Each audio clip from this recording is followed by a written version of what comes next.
नारद जी ने एक आदमी से पूछा कि क्यों ये जो तुम चोरी कर रहे हो, लोगों को लूट रहे हो,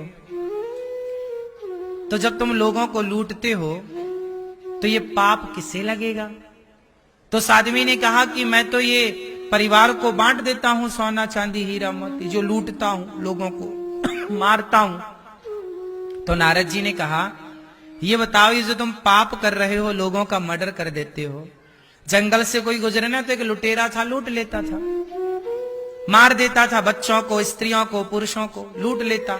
नारद जी बोले सोना तो तुम्हारी पत्नी बांट लेती है, पैसा तो तुम्हारा परिवार बांट लेता है, पर जो तुमने पाप किया गला काट कर, वो पाप कौन बांटेगा बताओ? कहा कि सोना पत्नी बांटती है, पत्नी रखती है, बेटा रखता है, परिवार रखता है, तो पाप भी वो लोग बांटेंगे। जाओ पूछ के आओ।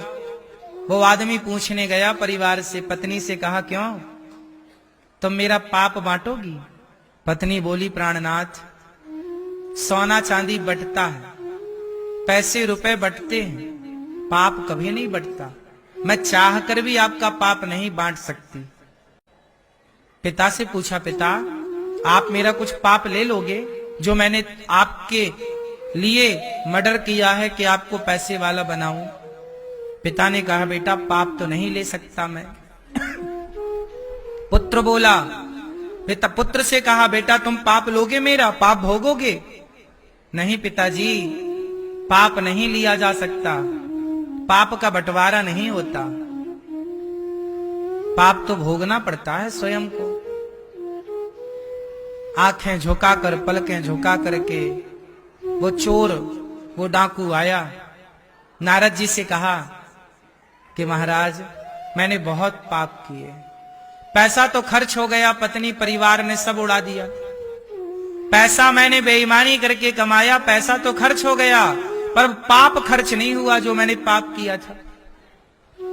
सुनो, आपके पैसे खर्च हो जाएंगे, सोना चांदी खर्च हो जाएगा, पर पाप खर्च ना होगा, पाप भोगना पड़ेगा। नारद जी बताओ मेरा पाप कैसे जाएगा?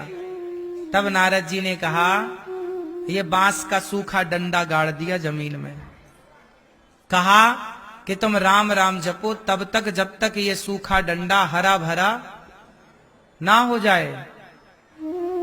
अब तो भैया नारद जी चले गए और वो राम राम भूल गया, मरा मरा जपने लगा। राम का उल्टा मरा, क्या? मरा मरा मरा मरा मरा मरा मरा मरा मरा मरा मरा मरा।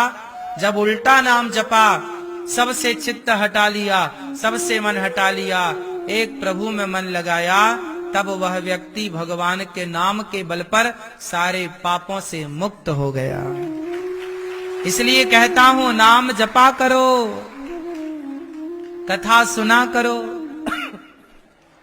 पाप तो हो ही गए, उसका प्रायश्चित तो कर लो, और नाम जप ही प्रायश्चित है। अब दोबारा गलती ना हो, मैं बच्चों के लिए बेईमानी करूं, परिवार के लिए बेईमानी करूं, तो पैसे तो सब बांट लेंगे, लेकिन मेरा पाप बांटेगा कोई?